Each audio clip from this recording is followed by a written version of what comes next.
Fast for Gaza here in New York City, and I'm very Well, grateful to help represent the global solidarity for peace in Palestine. This is a coalition of 150 international faith-based and civil society organizations spanning 5 continents.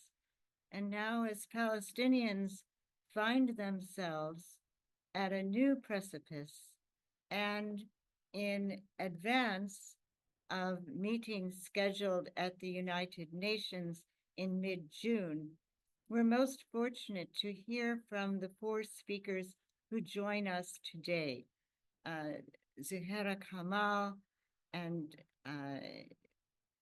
Dr. Bishara. We thank you for being with us. We want to also say that at the end of this presentation, in the calls for action, we'll hear more from Leo Gabriel and also from International Pax Christi. But now I'd like to turn the facilitation over to Hania Bitar. Hania is the co-founder of this group, and she's with PLATA, the Palestinian Youth Association for Leadership and Rights. And Hania, thank you so much for introducing our speakers and for facilitating this gathering. Thank you.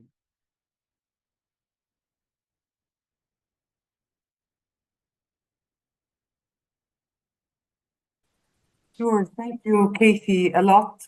Maybe it's time to get rid. Are you still explaining the translation, the interpretation, or is it now everything is working for everybody? Great. So thank you, Kathy, again, and thank you for all the participants in today's webinar. I will be speaking in Arabic, and you have your translations. I keep forgetting in which language I have to with speak. every sunrise, So, with every um, moonrise, and with a movement of the clock from day and night, our eyes just watch news bulletins, looking for a news that can really comfort us, remove this rock from our hearts, and to launch uh, happiness. We are like a pregnant woman in labor, in constant labor, pain and oppression, and no rescue. We're waiting for this very soon armistice, for a ceasefire. We wait for a start of negotiations, but so far we are just like the book of audioly imports. And we're waiting for Godot. And where is Godot? When will Godot come? Nobody knows if he will ever come. Gaza and the pain of Gaza, the turbulences in Gaza, and where are we heading in Gaza? Gaza that is presenting martyrs and children every day. We would like to listen first to our honored guests who are with us today, and mainly Dr. Ahmed Sobah and our dear Palestinian Palestinian activist Zahira Kamal and Hassan Khareshi. We will today spend more than an hour and a half to shed light and discuss together issues that we care about in the Palestinian arena and the international arena, because the Palestinian case had become an international concern. We look around the world and we see solidarity, we see manifestations, we see that people that are taking upon themselves doing things because they don't bear anymore these very inhumane practices and this genocide, regardless of what you'd like to call it. Let's start first with Dr. Ahmed Sobah. Dr. Ahmed Sobah is a member of the Fatah movement. He is the head of the political committee in the Revolutionary Committee in Fatah, and chairman of the board of directors of Yasser Arafat Foundation. He had assumed many diplomatic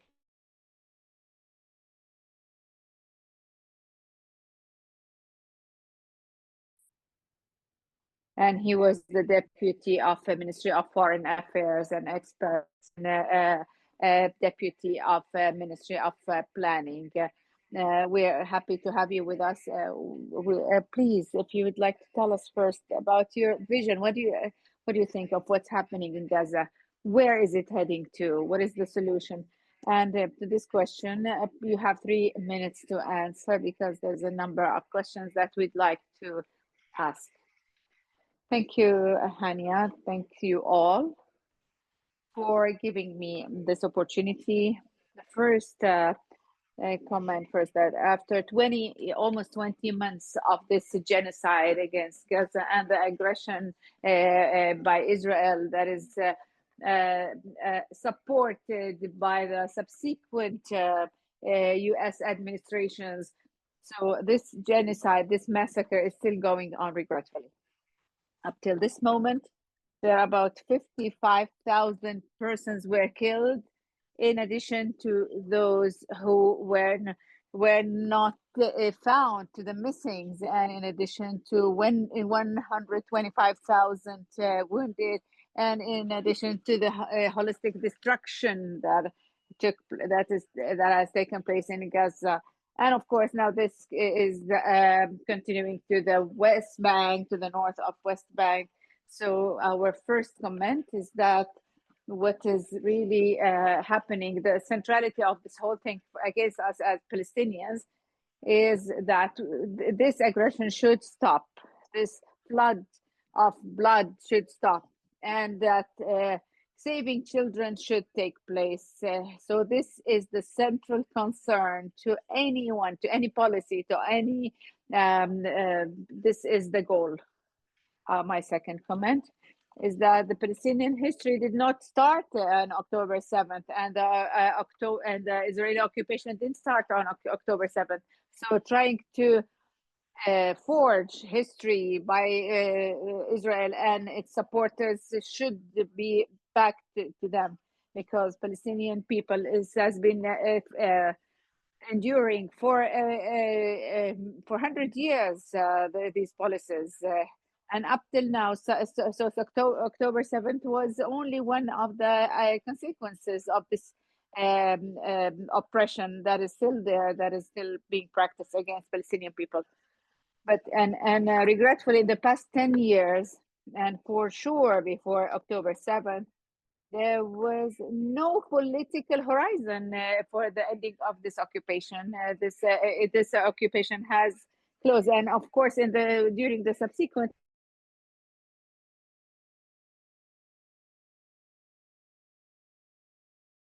that would lead to peace.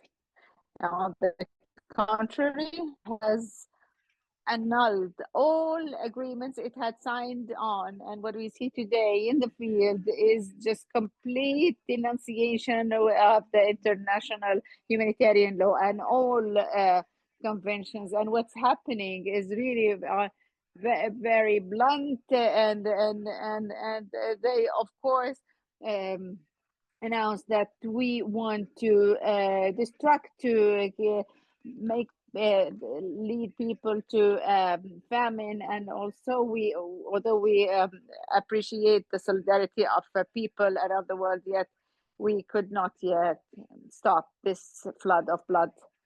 For all these reasons, we are here in this central link, and we mean the ceasefire by all means.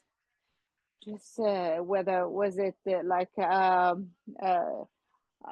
ceasefire, what is it? We need to save what can be saved, what can be rescued, without meaning that we are really giving in and giving away any of our rights. Thank you, Dr. Zahira Kamal, our second guest today. She's one of the active, well-known women politically in Palestine and around the world. She was the first Palestinian woman as the Director General of Palestinian League FIDA.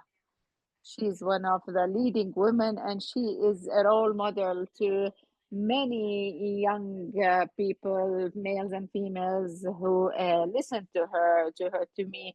She is, to me, a role model personally. Ms. Zahira Kamal, we'd like to listen to you. We'd like you to tell us, our dear Zahira, how do you see things, the things in Gaza? Where is it heading? How do you see, from what angle you see things are taking place? Do you see that there are changes around the world? This last week, we started to see some practical steps by some governments towards boycotting Israel, imposing sanctions, even although they're not as much as needed, but we started to see some involvement. Good evening, everyone. Can you open your camera? Yeah.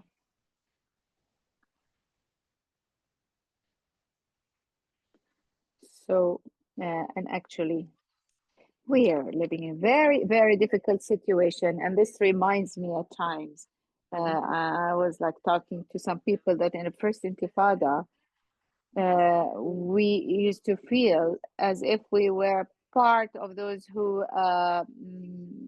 make a hotel. So if there's there would be a program that we'll all would work towards achieving this program, and we'd see results. But now we're in a more difficult situation. We're living, the occupation is still there, and the occupation was there, still there, but this occupation is very rude, is very difficult. This is the worst situation in the history of Palestinian people. It's the worst period, and which means that during all the past periods after the killing of Rabin, after Oslo Accord, the Israeli society started to divert towards the right wing, and the government now is like it's more right wing since its start. It's more than ever, which requires that, of course, we check where do we stand, where are we heading, are we so Israel, and that was what their claim always, has an action plan in place and has its own program. It works towards succeeding its program. If it did not succeed, it learns the lesson. And if it succeeded, they would accumulate and build on that experience. That's why since the day we were occupied until this day, they're working towards expanding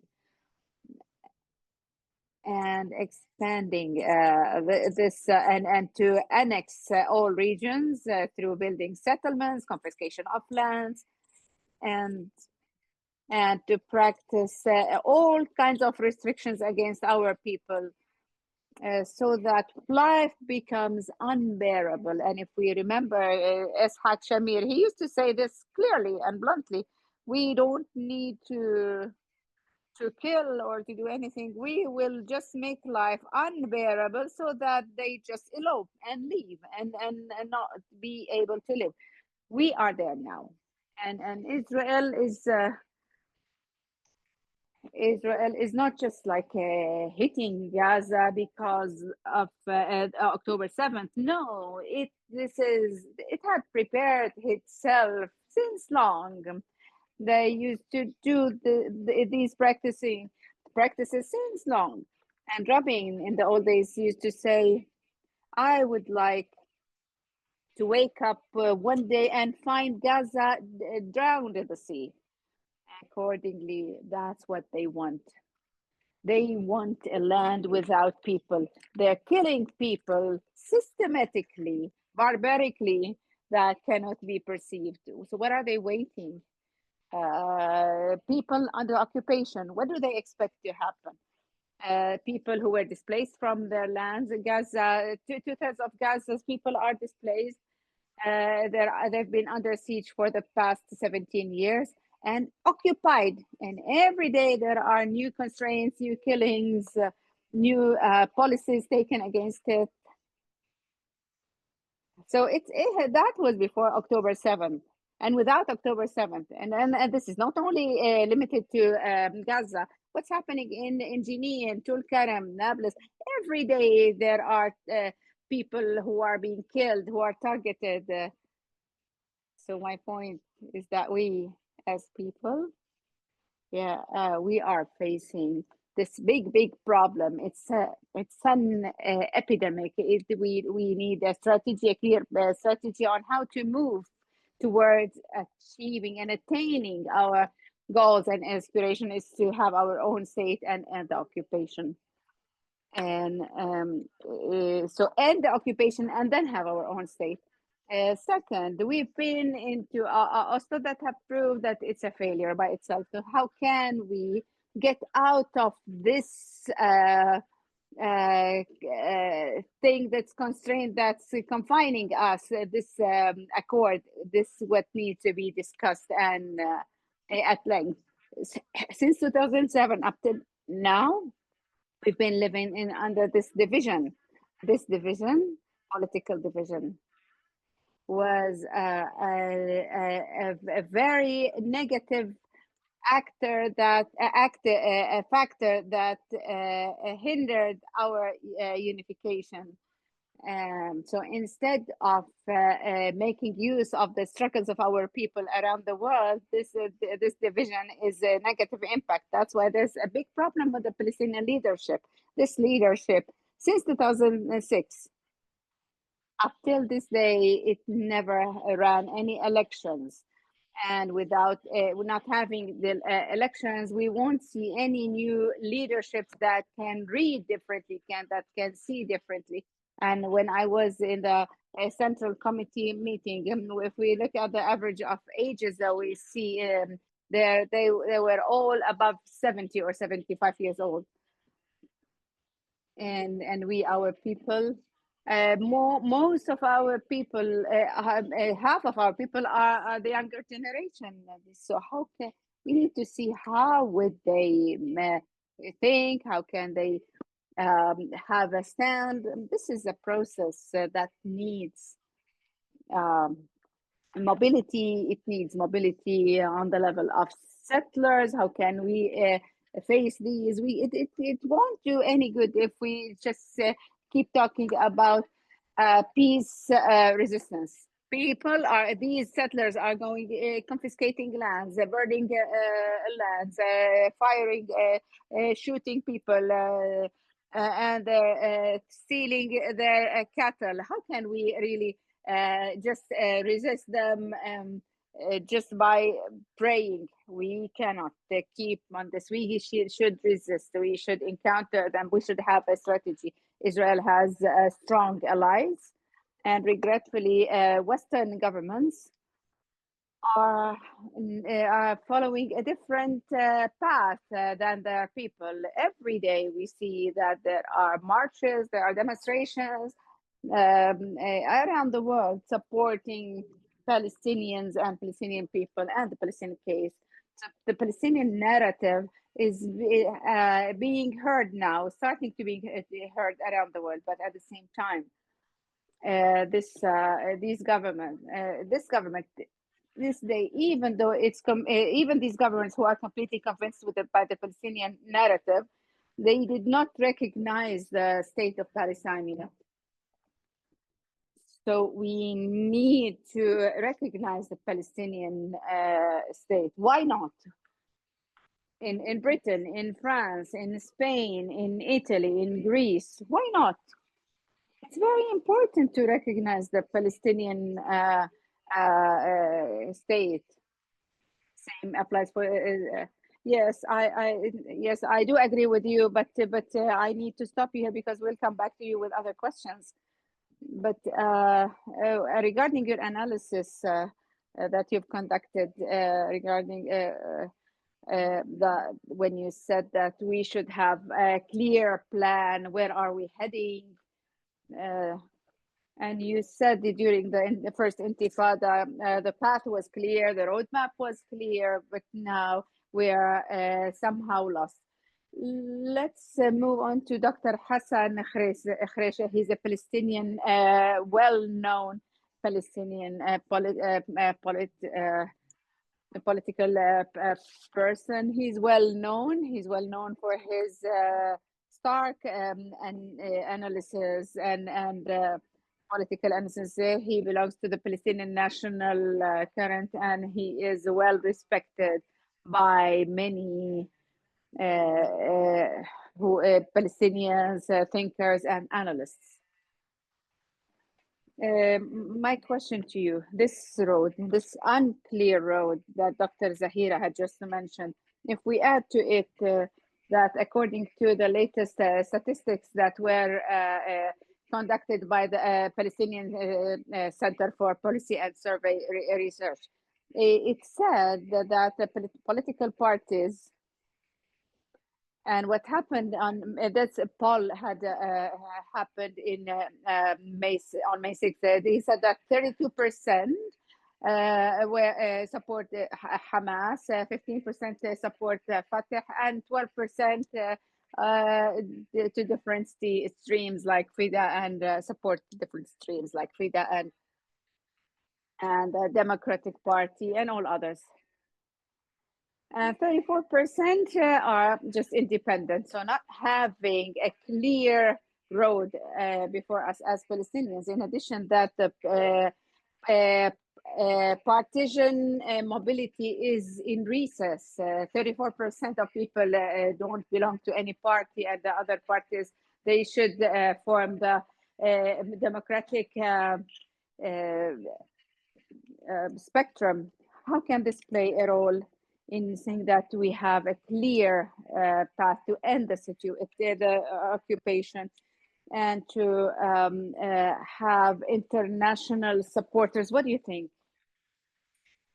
Let me greet you first and greet all the honored guests. Let me start and say that a few days ago, it was May to Palestinians. This year, as in any year, we commemorated the Nakba, since that's been going on for the past 77 years. The Nakba wasn't any incident, and it was a historic incident that is rooted in the Palestinian people's lives, displacement and confiscation of lands, and occupying their lands. And we've always confirmed that we were always the victims of the intelligence of others. We were also victims of a history that was never a history. And also October 7th, things started to change. The whole image started to change, and the whole scenery and landscape had changed. And those who changed this are the Palestinians.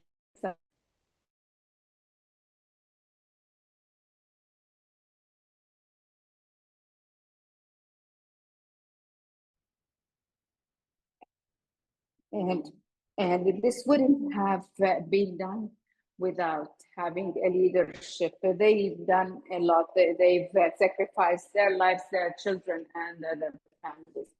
Accordingly, things have changed drastically in the current situation. And now we can say that today, we see that despite what's happening around the world and all the changes happening are the outcomes of the sacrifices, big sacrifices of our people, the killing, the demolition, the confiscation, the uprooting, this has made the Palestinian case enter into each mouth and have mobilized this absent conscious that we've always called the ethics, the historics, and to what is called like the people around the world who were, as happened in Gaza and in Palestine in general.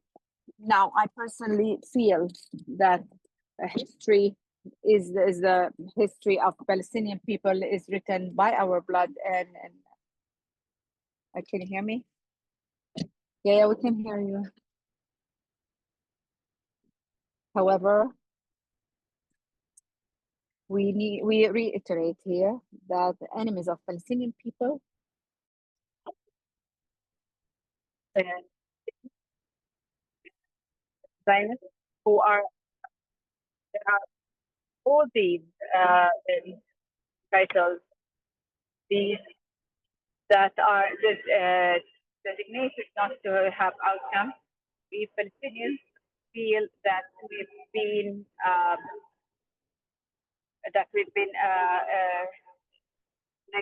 neglected. So it's not about leaving Palestinian people, meaning that a big part of them has kept silent, the others have conspired, and the others have participated, and we're left all alone.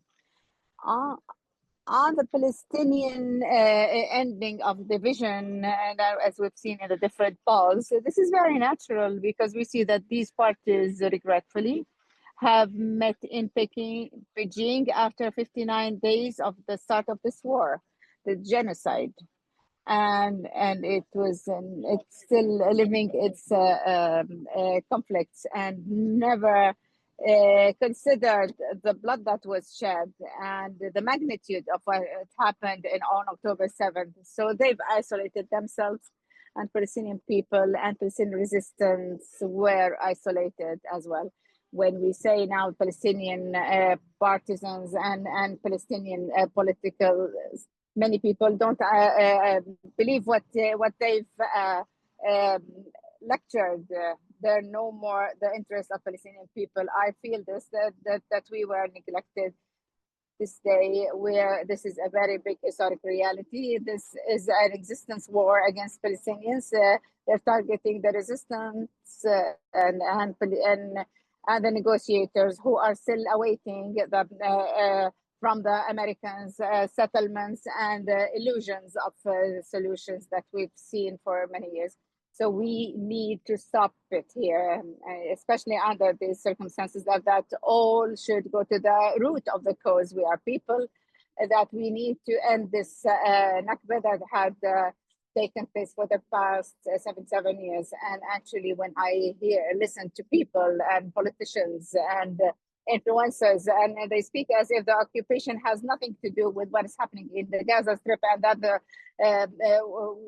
those who are responsible for what's happening are the resistance. That's why media platforms and all these people, they need to note what they're talking about, and because the continuation of the division of Palestinian people is the main factor. We need to think that there should be this great feeling of responsibility, and that we need to unify our paths in order to answer this question: how can we, as people, as leadership, and a case to endure what's happening and to combat these practices? Whether it was happening in West Bank or in Gaza. And in the West Bank, we're under occupation, and see what's happening in the north of West Bank. And there's a big display, about 40,000 have been displaced from their areas in the north. And we're talking about 22 new settlements. So, and they've,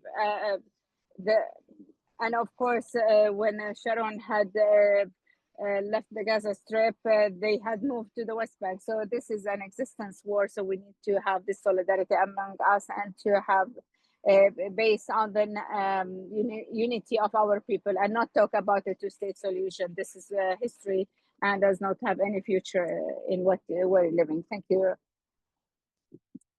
Mr. Hassan.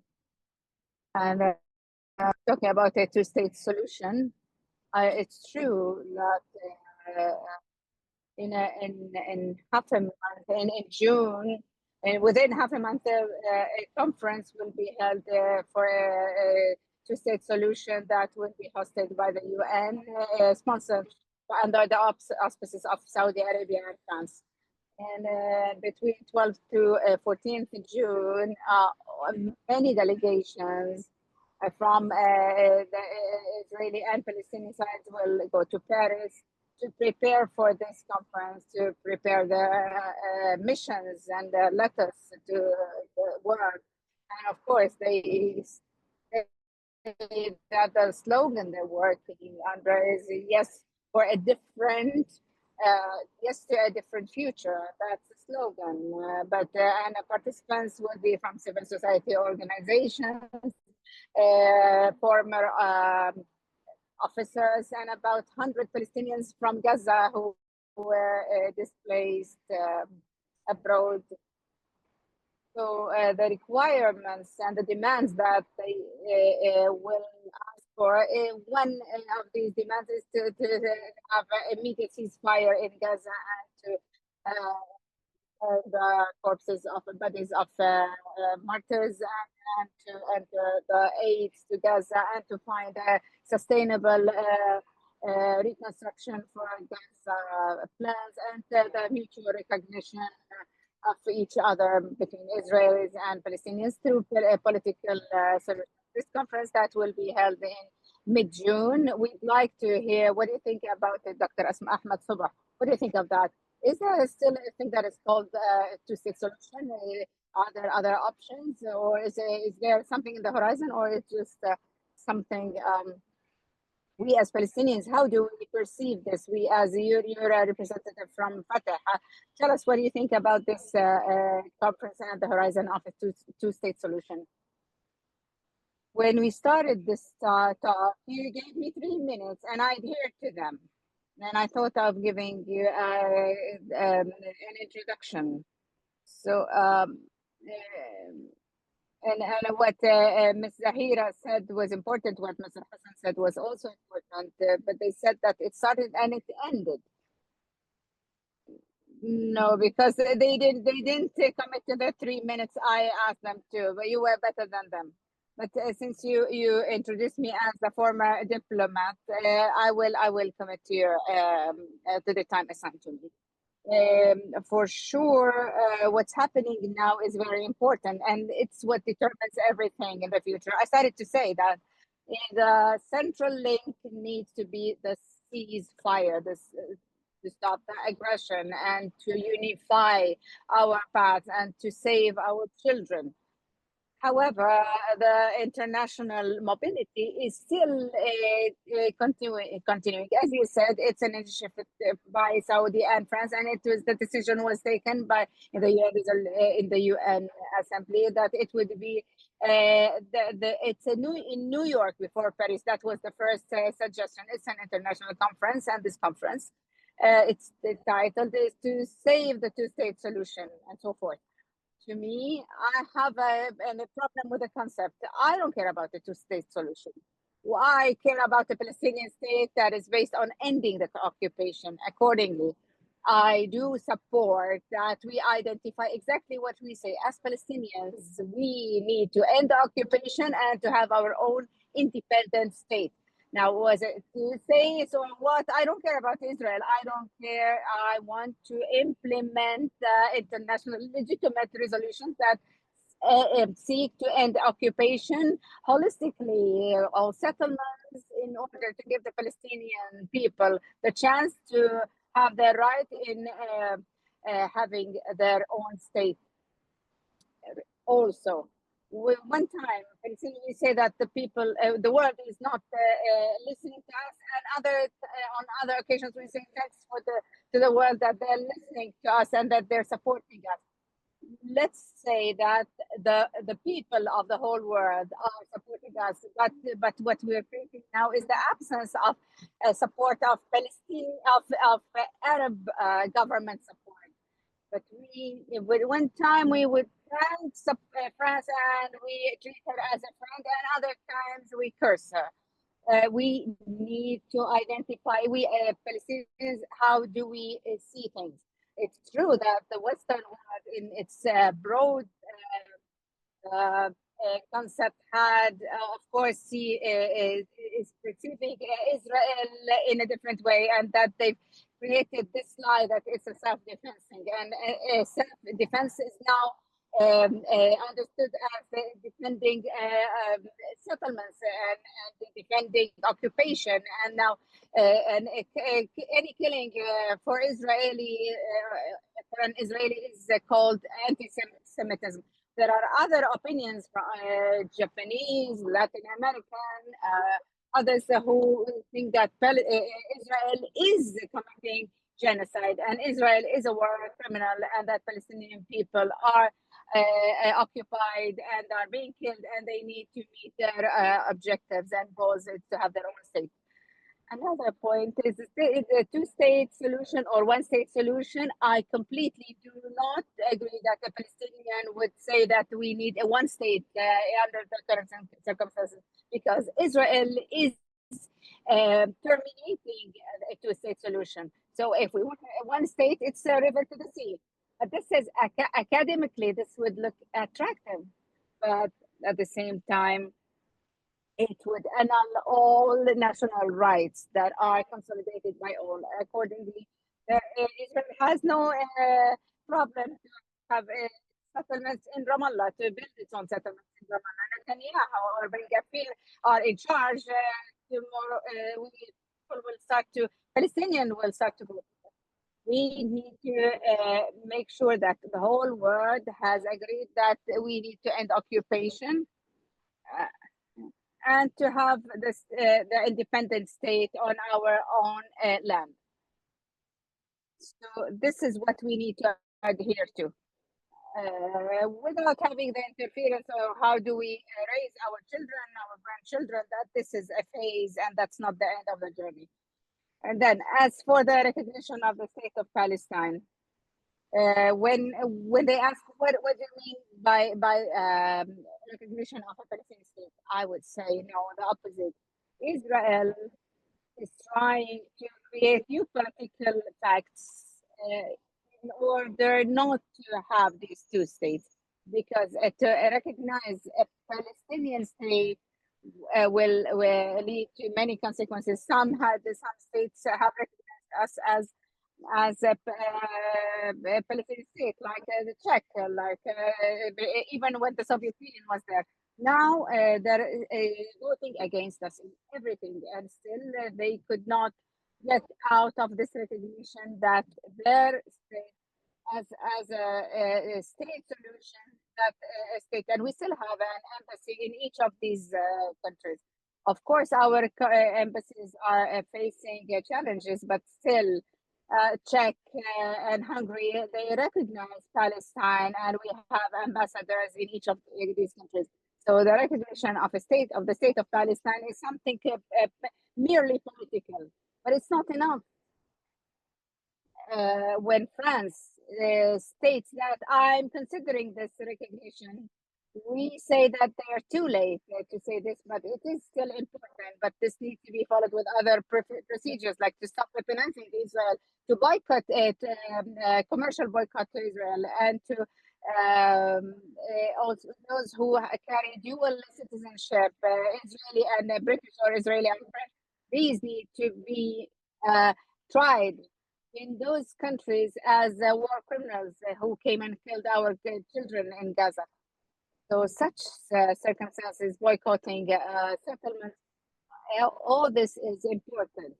But if I go back to what the colleagues just said, the Arab political system had the opportunity to save themselves, even if symbolically, but they failed it. And they could not support Palestinian people. We not only feel that we feel not only oppressed, but we feel that they are reckless, conspirating, and they did not give Palestinians, and we still as Palestinian citizens, we are still a national case, and our Palestinian passport only allows us to travel to Jordan and Egypt, whereas in all other countries, Arabs can enter without visas except us. So the treatment is different, and if the Arab status was different, we would have an impact. We would have stopped the aggression, and Trump wouldn't have bragged as he did in the Gulf. Our concerns are big, and we need to employ our relationships in order to have sustainable development for the best interest of our people, our youth, our Palestine, and to have an impact. There's Iran and there's Turkey. These are regional powers, and Israel, and the Arab world has to do with this and ask them to change. So that's the weakness. And finally, I do agree that we need to do many things on the Palestinian arena. There's no people that is divided can achieve its goals.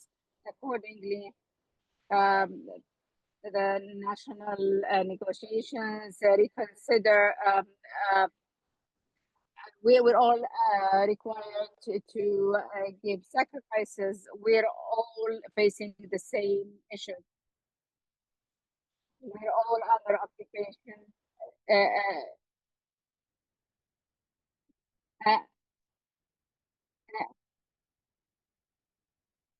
so we need to maintain the PLO with all respect to all who criticize its weak performance.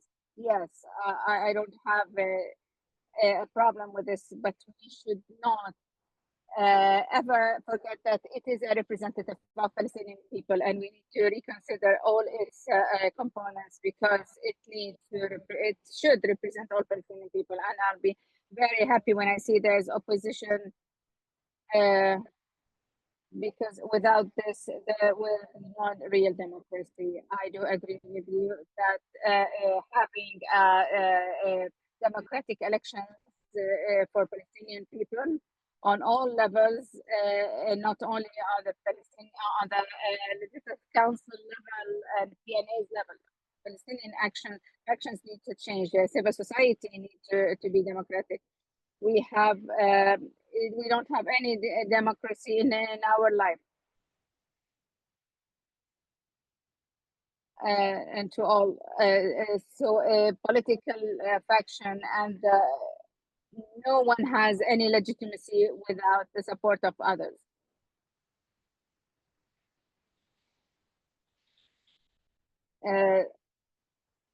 So we need to follow the democratic process in order to be successful in facing one enemy, that is the occupation that would ban our people to achieve their rights. Thank you, Dr. Ahmad. Dr. Zahira Kamal.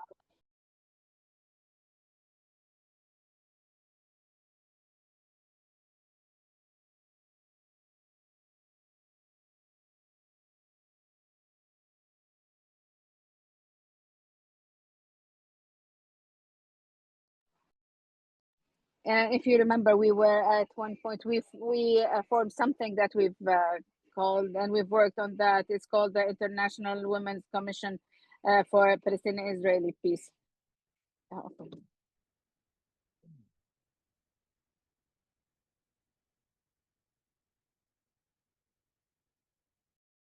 So we have been setting standards to deal with all the differences. How do we see the future of Israel and Palestine? We were talking about this commission. If you recall, Dr. Zahira Kamal, this was since 2010. Actually, this commission was dissolved back in 2010, the first war against Gaza. So one of the requirements was not to support any violence or any war or killing against Palestinians. So when the war started, we decided to dissolve this commission because many of the Israeli members, the Israeli female members, including Knesset members, were unfortunately supporting the war against Gaza. We're talking about 2010.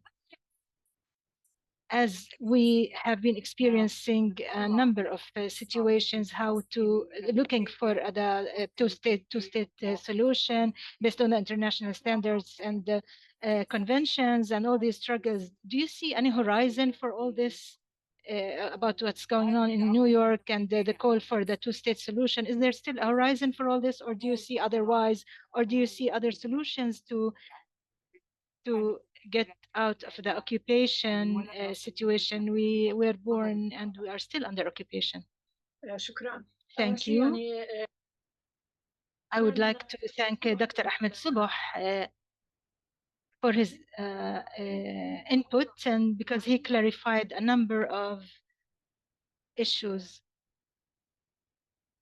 and that things that we agree upon. First, regarding the two-state solution, us as, or in the Palestinian context, the Palestinian leadership adheres to the two-state solution. In every occasion, they speak about this two-state solution, and Arabs do as well. Many of the Saudis, actually the conference in the summit, or the Saudi came with a proposal at the summit for this called the Arab Plan. But Israel does not care, turns a blind eye to all this. Israel is working to kill this two-state solution. The problem is not with us, it's with Israel. Israel can agree to anything in order to get from any issue or problem, but they would quickly turn against this. And thus they would retrieve. So there's no state that believes in the two-state solution, or any country working on this two-state solution, and any country who wants to. Israel continues with the settlement, with the settler activity, with land confiscation, with the daily killings, occupying more land. We have seen that Israel wants to do everything, like to be involved against everything. It's striking against Gaza and the West Bank, against the West Bank, Jenin, Nur Shams, Nablus, Tulkarem, and Hebron, and many areas, while it's seizing the opportunity of the collapse of the Assad regime. It's reoccupying the Golan Heights. It's maintaining areas in Lebanon, or trying to occupy areas in Lebanon. In every single occasion, Israel tries to expand itself or the occupied areas. This does not show that there is a state who accepts the two-state solution. It's not a Palestinian problem. I would like all the participants here, or the listeners from the Western countries. The problem or the issue with Israel is that it's Israel who is killing this initiative, and thus Israel, or the experience has proven that Israel needs to feel that there has to be a change of the situation, and that when people, the West, are supporting the two-state solution and see that the war against Gaza is a genocide, and that's why they need to boycott Israel. For example, South Africa, when South Africa started to work on the boycott, I think this should apply to everyone, to every party. We need to do a serious boycott against Israel. It's true that we have some shortcomings or disappointment at the Arab level. They did not seize the opportunities. However, they didn't even use their capacities or abilities to work on this. But at the same time, there's an important variable change that for the first time, for the first time at the ICC and the ICJ, decisions have been made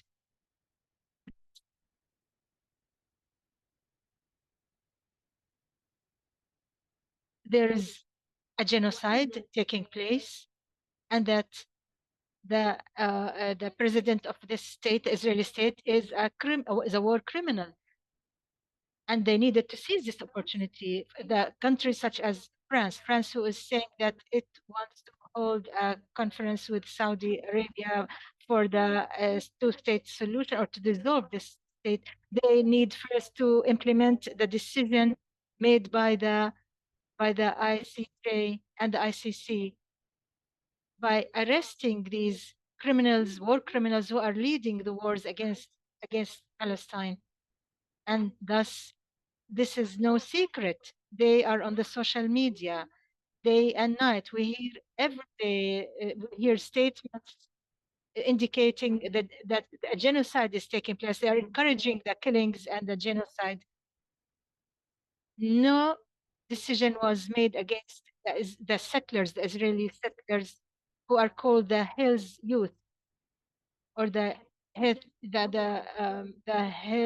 young men. These are the settlers who are stealing the sheep of the Bedouins. They try to expropriate lands at Area C. They're occupying land. They're stealing the stock, the livestock. They're setting fire to homes. They do all these violence, all these violent actions under the protection of the Israeli authorities and the Israeli army. So let me say here that there had been a lot, tremendous effort to achieve the two-state solution. We don't want to lose any more time for the one state, to dissolve the one state, and we have something in our hands that is accepted internationally. There are initiatives supporting, international initiatives to support this. Let's invest in this, in these efforts, and let's ask all the countries who support this, the recognition of the state of Palestine, and that no single state should be left without acknowledging or recognizing the Palestinian state. Thank you so much, Dr. Hassan. As we see that we should not be putting hopes on the two-state solution or to invest in the hopes.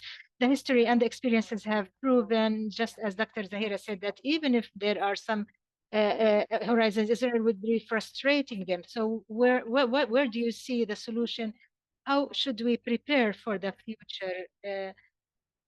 We hope that the genocide war stops. So what are the horizons, the future horizons?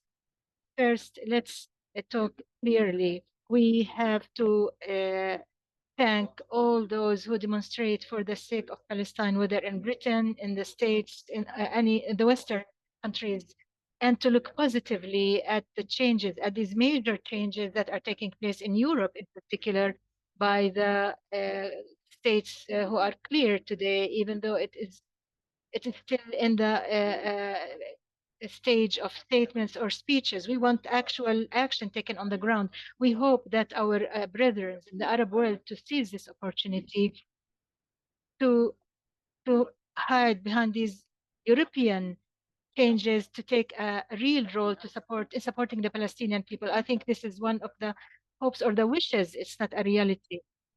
The two-state solution slogan in Oslo, there's no such word called the two-state solution. It's us who invented this. May 4th in 1999, the transitional period from the Oslo was changed, and the central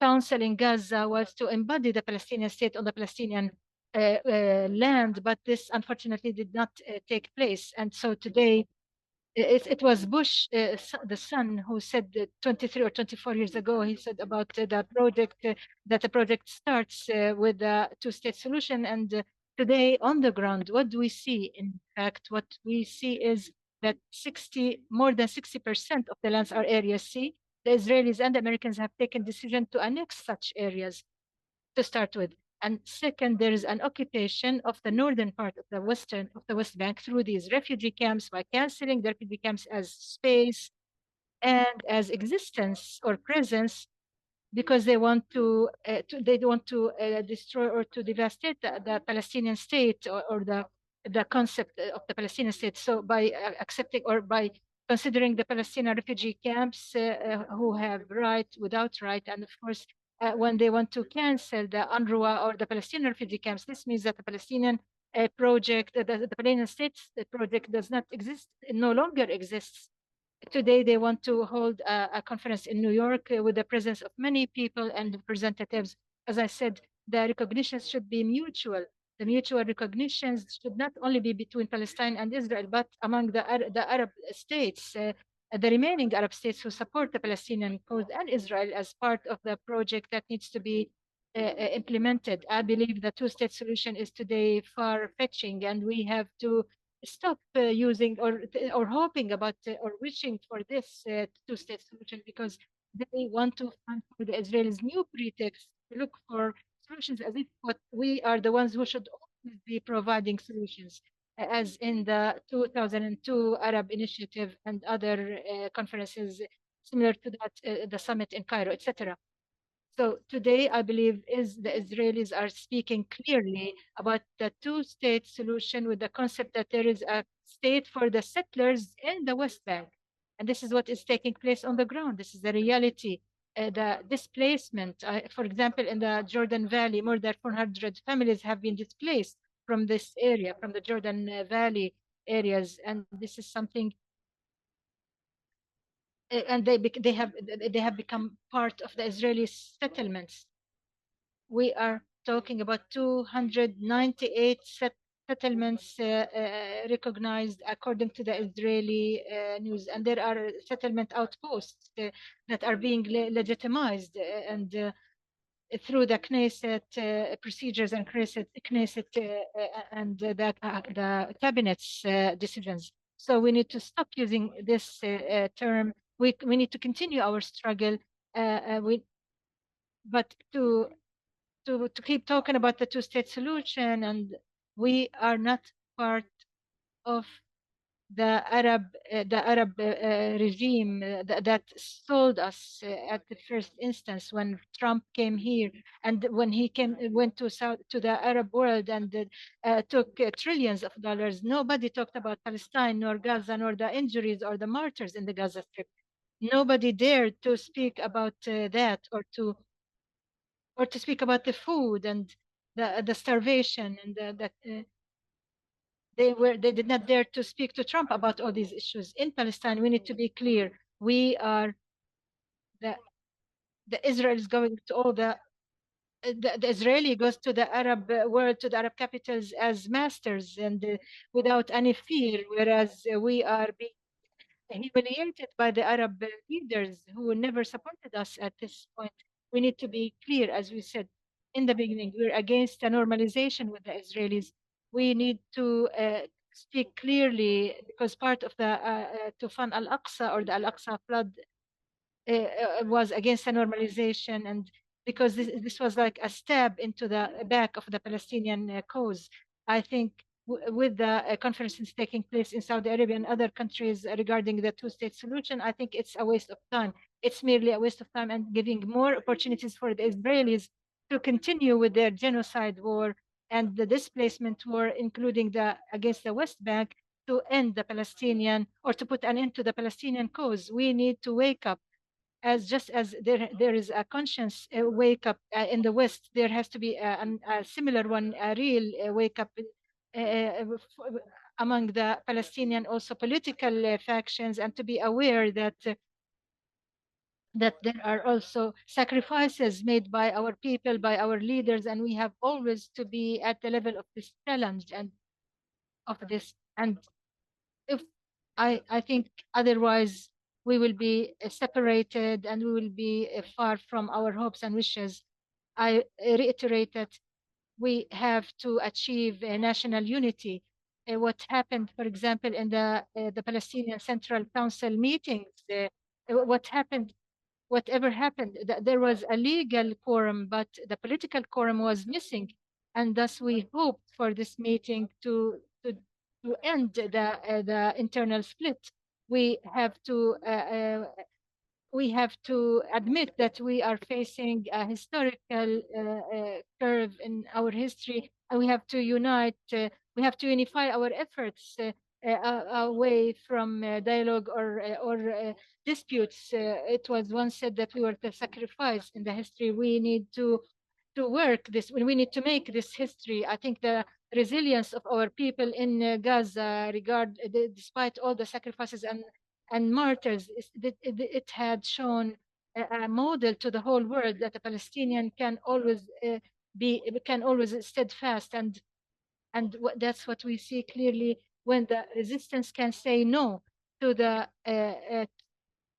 the agreement that was supposed to be signed but was changed by the Americans and others. We need to realize that America is a main partner in this war, the genocide war against our people. We have to say clearly that the US has never been a simple one, because it always wanted to protect its role. It wants to protect the occupation, the Israeli entity. Today we need to unify our efforts. We need to unite, and we need to open more dialogues and to avoid any talks that would that would end without results. We're all in the same boat, and we all have to care about all the. We need to avoid any or blaming any parties like Hamas or other resistance parties. Hamas is an important part of our Palestinian people. Whether we accept that or not, nobody can cancel them, and regardless of the tools. This is an idea, and the idea never dies. Thank you so much, Dr. Hassan.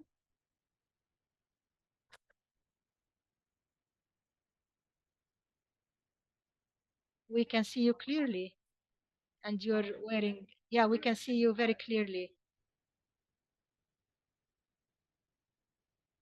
I can see all people on the screen.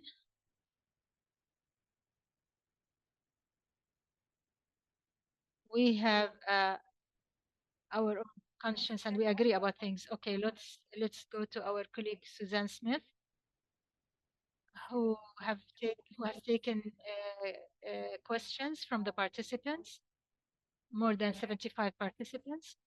Suzanne would be raising these questions. So Suzanne, you will be speaking English? You will be speaking in English? Oh, you're muted. Suzanne, you're muted. Yes, I have a question for each of the panelists.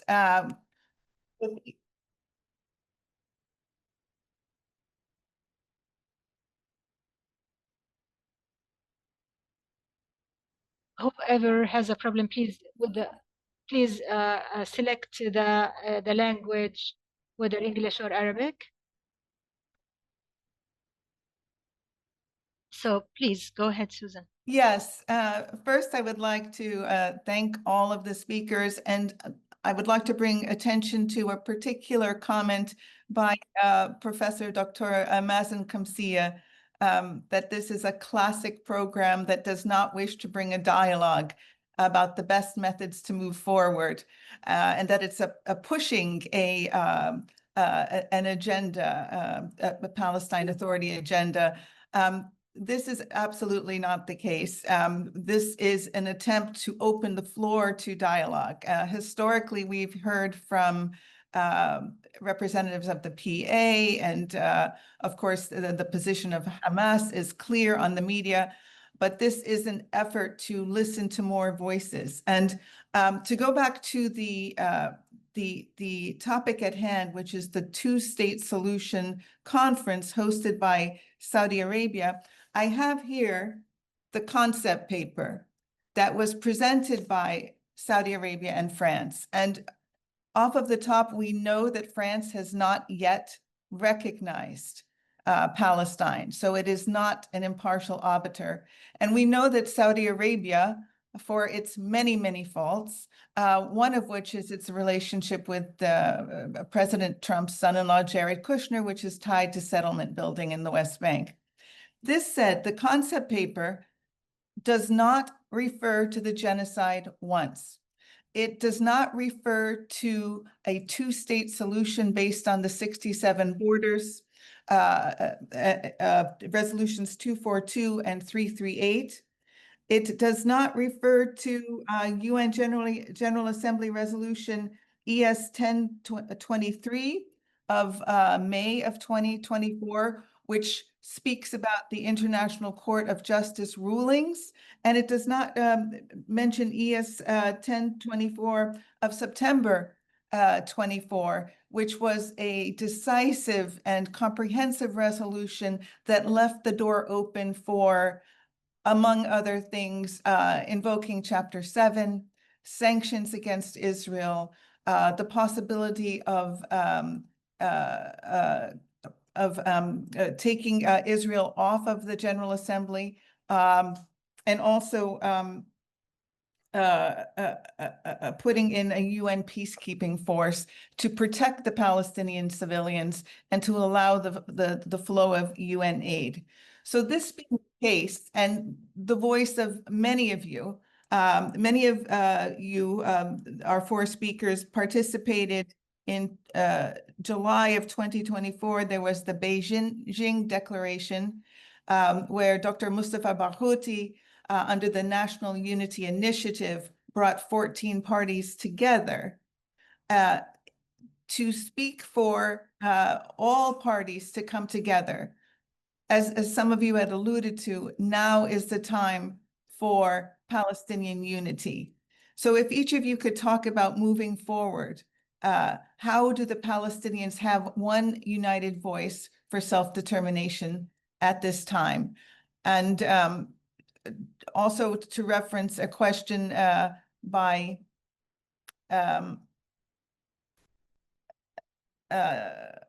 one of our guests.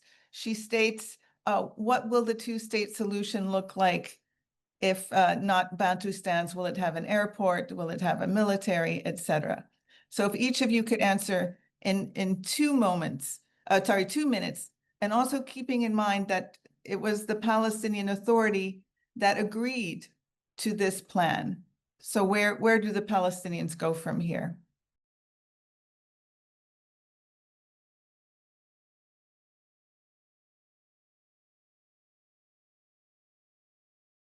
Dr. Ahmed, would you wish to start? Only 2 minutes, please.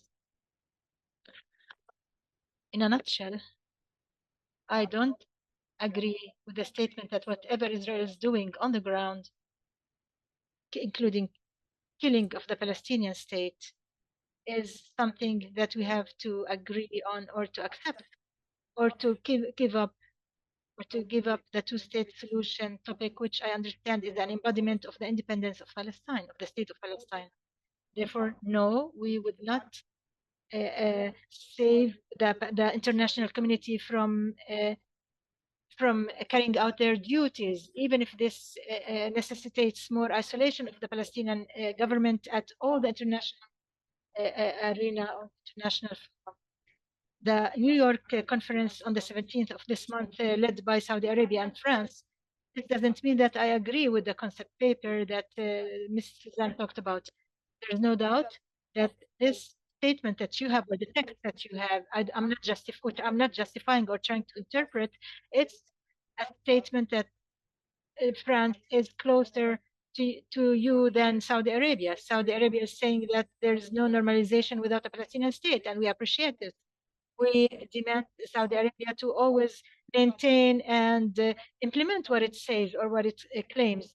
I'm not with the normalization with Israel when the U.S.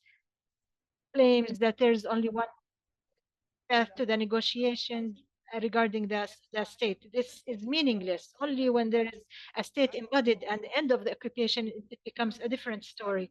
So whatever Israel is doing is rejected. It should be denounced internationally, including the ICJ that considers the occupation illegitimate and should be ended within 12 months, or the ICC who is after them. So this is merely the main comment. The second comment about the national unity, no national unity can be negotiable with the world far from the PLO. No, we would never accept any alternatives to the PLO. We would accept everything that would be improving the dialogue or opening the dialogue, who are to join the PLO, to improve the performance of the PLO. However, within the Palestinian house that paid thousands of martyrs so as to have a unified Palestinian decision, the national unity, we are inviting right after the Eid Adha holiday. We have already started coordinating with the partners and to do a Palestinian collective dialogue through which we can make a quantum leap to with a national unity. My only thing or comment or criticism about Hamas is that it did not involve any of the Palestinian parties in any of its negotiations.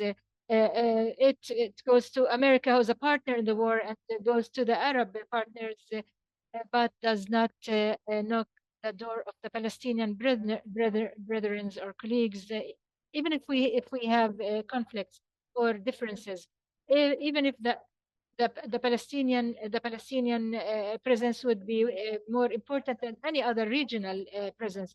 You have seen how Hezbollah, when Hezbollah did the ceasefire, left it to the Beirut or to the Lebanese government to go on with the dialogue.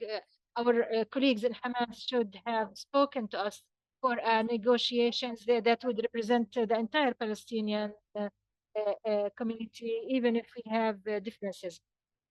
The the international political action is extremely important, and it should continue because it only supports what we have always do, the resilience on the ground, steadfastness on the ground, refusing the displacement, a political action.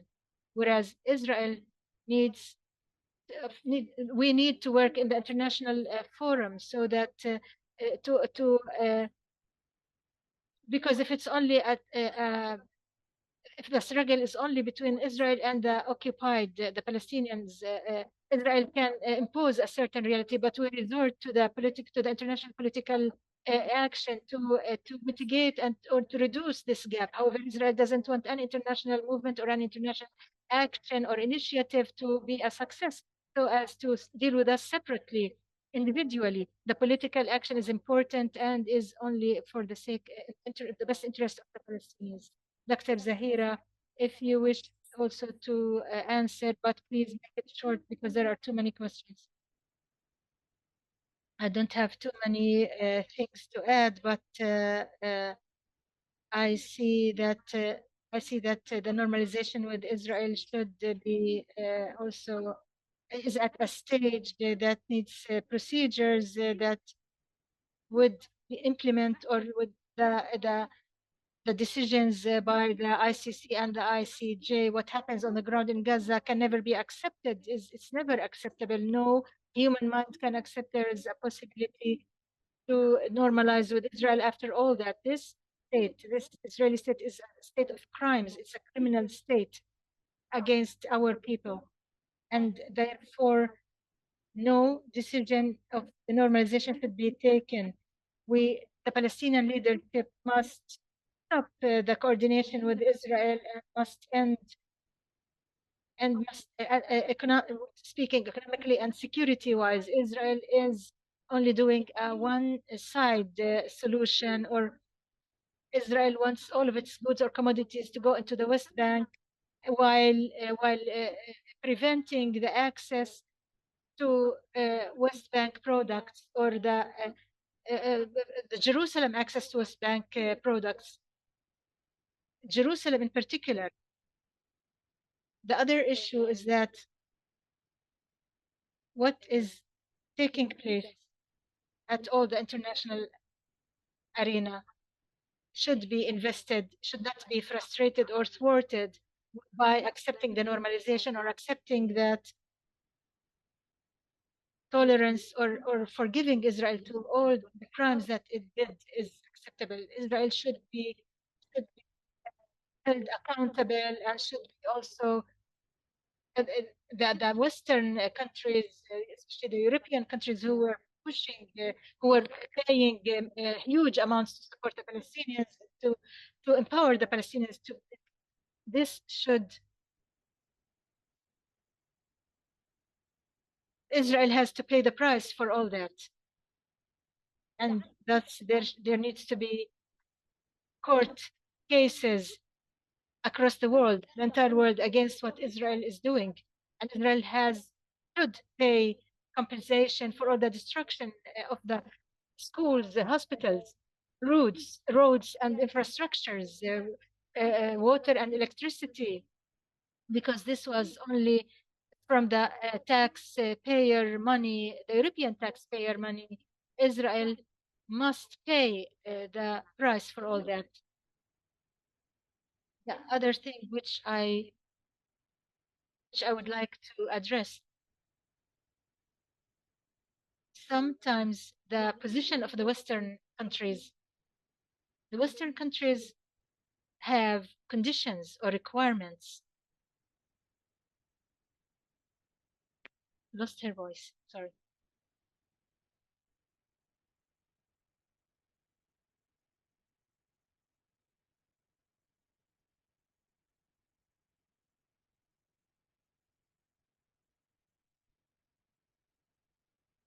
There are interventions to prevent any word indicating Israel or indicating the Arab civilization or Islamic civilization. This has thwarted the Palestinian curriculum. She's talking about the school curriculums. I am with improving the Palestinian curricula. I wish if we have a European curriculum, an advanced European curriculum that can be adopted here, but we would not support or cancel or remove a Palestinian curriculum just to say that we don't want to raise the anger of Israel, and that we would never support the education. At the same time, they don't do the same against Israel. She's talking about the Western countries, just as they argue with the Palestinians at many levels. We hope that they can also argue with Israel in their support against the. So this is something that I wanted to highlight. And I do agree with Dr. Ahmed. Mr. Hassan, is there anything you would like to add? Yes, the concept that they talked about, I think it's a conference to recognize, to normalize, and speaking about the two-state solution is still part of the past. It's not in the present. The French, who called for this conference along with the Saudis, I believe the French need to first recognize the Palestinian state, not to wait until negotiations between the Palestinians and Israelis, and they're saying that nobody represents or speaks on behalf of the Palestinian people. It should be only the PLO, the sole legitimate representative of the Palestinian people, regardless of our differences or the performance or policies of the PLO. We only worry that Hamas is carrying out its negotiations without involving the Palestinian Authority. The war involves Hamas. It was justified that Hamas is connected with agreements with the Israeli side or the Israeli party and wants to transform that Israel wants to transform the Palestinian villages in the West Bank into Jabalia and Shati, as opposed to refugee camps. We realize that we have the PLO representing the Palestinians, the sole legitimate representative, and nobody accepts any substitute for this organization. I believe whoever wants to exclude the PLO would be only serving the other party, and so it's the sole umbrella for all the Palestinians, regardless of their political affiliations. I believe the Saudi Arabia. Regarding Saudi Arabia, we used to have Cairo and Saudi Arabia. With the absence of all of these countries giving up their roles, there are only Turkey and Iran who are filling this gap made by Cairo and Saudi Arabia. Thank you, Mr. Hassan. we would take one more question by Susan, but please make it quick because we still need to talk about initiatives, international support initiatives. Mr. Miguel, please make your answers really summarized.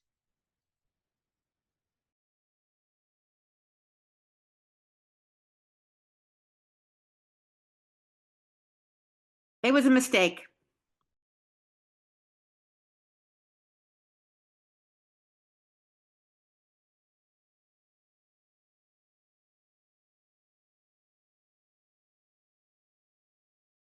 Thank you for your answers and your clarifications on the situation. There's been a lot of information shared, and for some of us, it's confusing. Could each of you, in less than 1 minute, give what your minimal requirements for a two-state solution would be? For example, East Jerusalem as a capital, right of return. What do you require as a minimum to accept what the Palestine Authority is engaging with this month at the UN?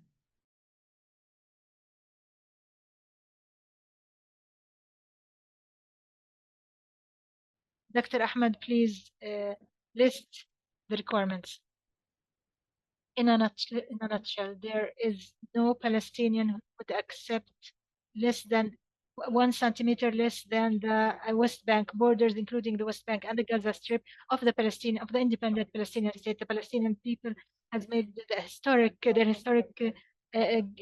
acceptance when they accepted the Palestinian land on 22% of the Palestinian land, and did not accept anybody to share the West Bank with them. 22% means the entire West Bank without settlements, including the East Jerusalem and Gaza. This is the homeland that can embody the Palestinian state, the independent Palestinian state. Up to this moment, without France, 149 states recognize this. This is the minimum, and this is the only minimum condition that the Palestinian or requirement would accept. I don't have anything to add. There is no possibility. Israel is approving the settlement activity to impose the reality. But if we want to speak about an international conference for the two states, there are international resolutions that were made previously against the settler activity. And with the Israel withdrawal from all the areas occupied by Israel in 1967, this is the minimum that we can accept. The Palestinian National Project was based on the liberation and return. However, in the recent years, there was an acceptance of a Palestinian state on the 1967 borders and Jerusalem as its capital, and the refugee right of return. And this is something that all Palestine agrees on, and the international community. But there are attempts to thwart this project through the U.S. administration and Israel, who started to call the West Bank Judea and Samaria. I think this is to thwart the idea of the Palestinian state. At the end, we have to be aware of this, and we have to make the world aware that Israel is seeking to establish a state for the Israeli settlers, just as the French did in Algeria when they established a state for the occupiers in Algeria.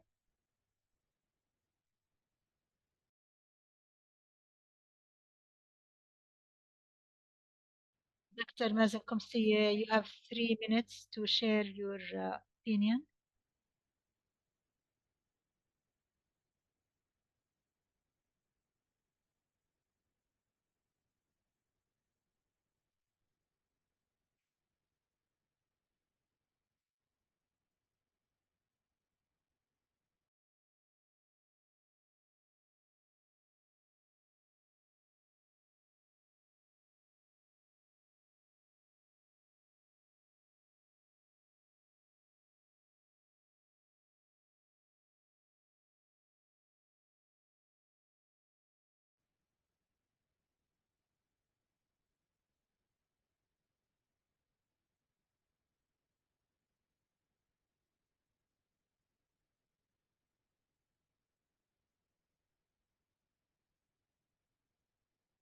access to Dr. Mazen, please.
I just like when you say that the Israeli opposition, Lapid, Netanyahu, and all Israeli politicians said it clearly: no Oslo, no state solution, and nothing. So all we need to go back to the root cause. How can we continue under the current circumstances?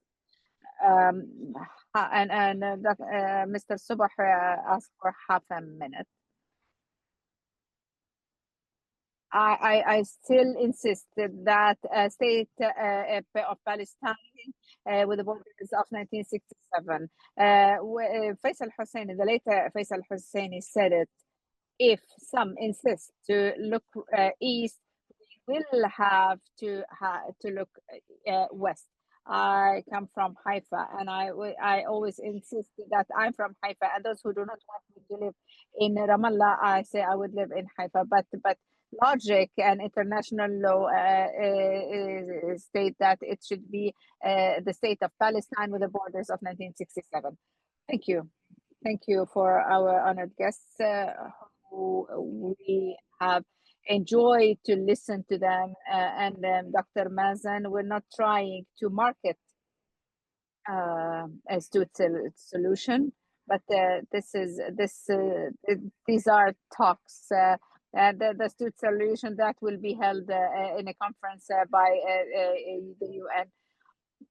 We just want to have a solution that would be good to all, would be good to the heritage that we leave to our children.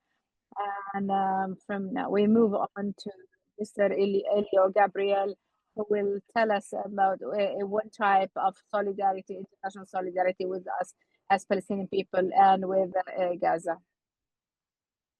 Thank you so much for this interesting exchange of ideas. My name is Leo Gabriel. I'm a co-founder and a promoter still in the International Council of the World Social Forum. We have been talking a lot about states, one state, two state solutions. We should bear in mind that all these state policies have resulted to be a failure. A failure, otherwise we wouldn't be in this terrible situation where we are now. And you should take a little more, I think, into consideration an actor which is very important, civil society. There is a movement, it's the biggest movement around the world since the peace movement against the anti-war movement, against the American intervention in Iraq. It is really going around. It is not like it happened in February 2003, that all come together in a single moment, and there were about 30 million people around the world, but it is going into this direction. So we should think about which strategy, common strategy between Palestine, between social movements, between many, many forces, which strategy to pursue. And there are several points. An agreement also here has shown there must be a ceasefire. What you did not mention explicitly, but of course implicitly, is that there is going to be no ceasefire with Netanyahu in power. So how do you get rid of this terrible man? That is the question. And our coalition of the 150 NGOs, we have been organizing this, has a very clear position on that.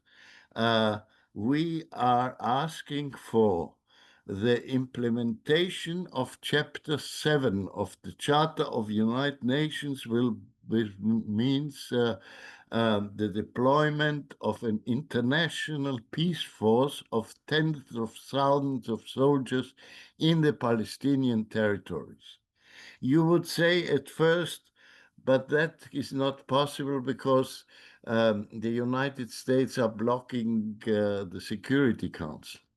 We found out that there is a resolution of 1950 which says that in the case that world peace is threatened and the Security Council remains inactive, it is this General Assembly with a majority of 2/3 who can take this decision.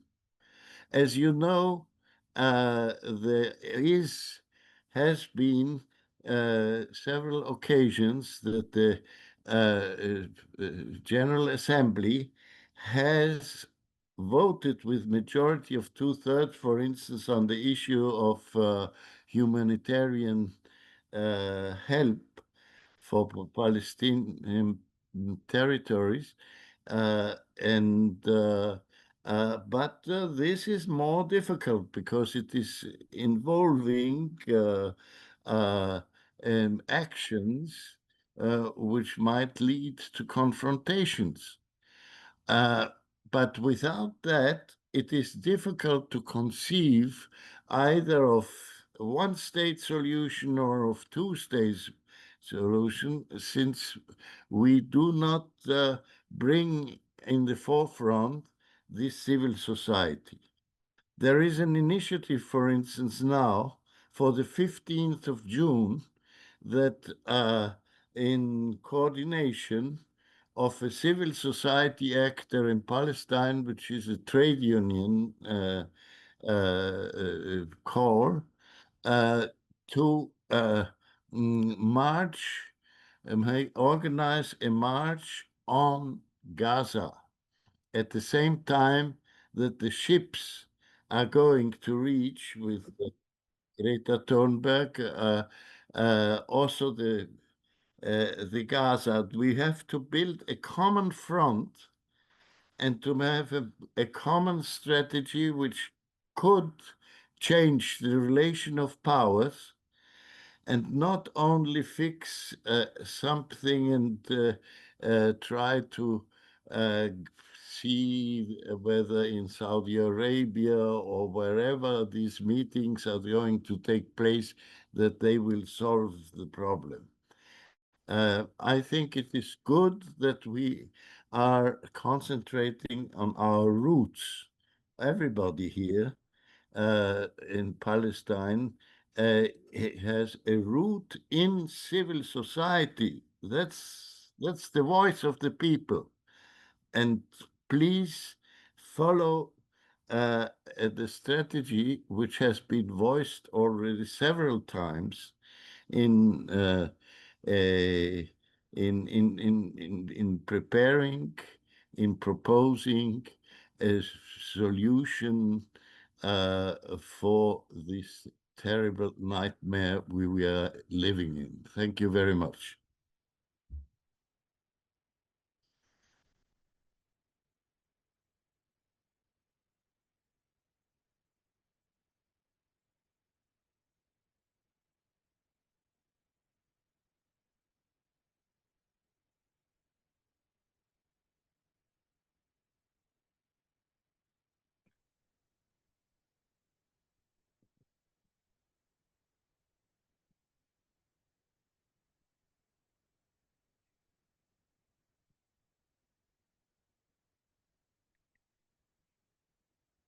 I'm going to speak in Spanish and I'm going to do it slowly so I can provide a space for interpretation. So first of all, thank you, Dr. Sister Suheira, Dr. and Brother Dr. Ahmad, Dr. and Brother Hassan, because this coalition came from the idea of a global solidarity from the civil society and from social movements, and that it should be respectful in order to act and accompany through voice and through proposals from Palestine. And what you have shared today helps us to guide guide our proposals in this such a complex topic. So the coalition has different types of actions. We are calling for mobilizations on the streets and global actions that can be visible. And so that this conference is surrounded by a participation from a civil attention and not only from the governments. We want to gather three syntheses that you mentioned today to understand that we are not talking about any state. We're talking about a state that should be recognized by its borders, by its independency, and this implies not only a ceasefire but a cease to occupation and to genocide. And that the topic is not a solution, a single solution, but it's a process, a complex process. But what we understand now is that it's crucial and strategical. Also, we have understood that part of the genocide that Israel is committing, it's a political genocide. We are demonstrating leadership, Palestine leadership as incapable, and a Palestine peoples as unable of being of governing itself. And so a Palestine state implies many tasks that don't come from outside, that are built inside with participation, with their citizenship, with a project of nation. And so what you are saying today, which is a very strong word, unity. We are talking about unity and convergence, and we understand the situation. And we are also asking, how can we help with this unity? And thirdly, and Leo just mentioned it would be good for the international solidarity that you were able, if you keep talking, that you elaborated a document, if it's not definitive, but of a document that involves parties and civil society that helps us understand this fundamental central point. So if Palestine has different voices or voices that are not unified to this conference, there will be confusion. So there's a huge opportunity for us to help you, and you are able to provide an opportunity of convergence, so we are able to guide each other and know where the keys of history and strategies are. So we are very thankful to you and to everyone who was on this webinar. We are all still thinking and very worried about the seriousness of the situation, of violence, of extermination that is going on. But the challenge implies a reflection of a process and of construction that is more understandable with different collaborations. And so we want to understand the structures that can use humanitarian law, but that can actually arrive to solutions that today do not exist. So a hug to every one of you. Let's keep on building hope, and let's keep accompanying our sisters and brothers from Palestine. Thank you. شكرا جزيلا ميغيل. Thank you, Miguel. طبعا للمداخلة تبعتك ولفعلا لبناء For your هذا intervention and for التحالف اللي building له من وقت this يعني coalition أكثر من سنة that بنجتمع has been there بنعمل since more than ويبينارز a وبنطلع year, and بأفكار we مختلفة اللي تساعدنا we come up with كفلسطينية ideas that على will help القليلة us ما as نحسش Palestinians حالنا to at least not feel وحيدين يعني في alone. ومتروكين. فكتير هذا or التعاطف مهم، isolated. كتير So مهم إنه yes, إحنا نسمع مع الناس، your نحس من your قلب support ورب is هم extremely معنا important to us. We need to بيحاولوا feel that there are القضاء people who على are الظلم والوقوف genuinely مع supporting العدالة. us and they're trying to support the justice. Thank أنا you so بس much. thank you very much.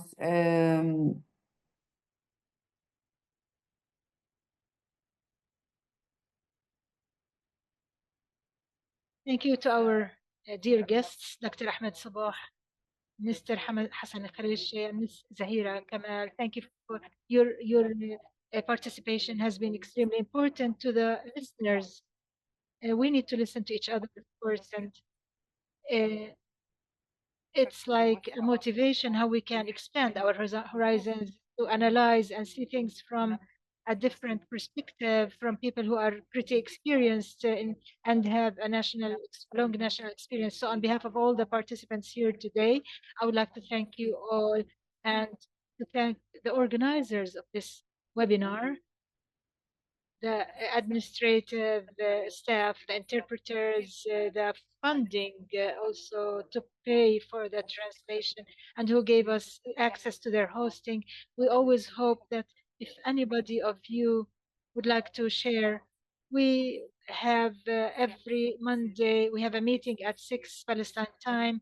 We meet here, we analyze, we plan, and we plan programs how we can make our voices heard and how we can play a role in our own cause that is not just a just cause but rather a humanitarian one for everybody and all the human beings who can tolerate what's taking place. So whoever wishes to join our meetings, please let us know so that we can notify you for the future meetings. We would be really honored to have you joining us.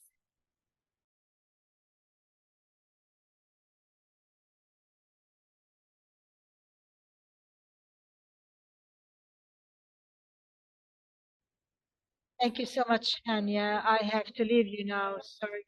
We are done. We finished the webinar. We're just, if there are no further comments, we wish you all the best of time.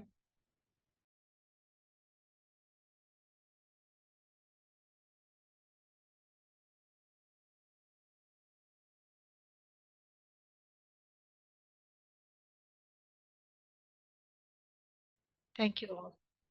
Thank you. Peace.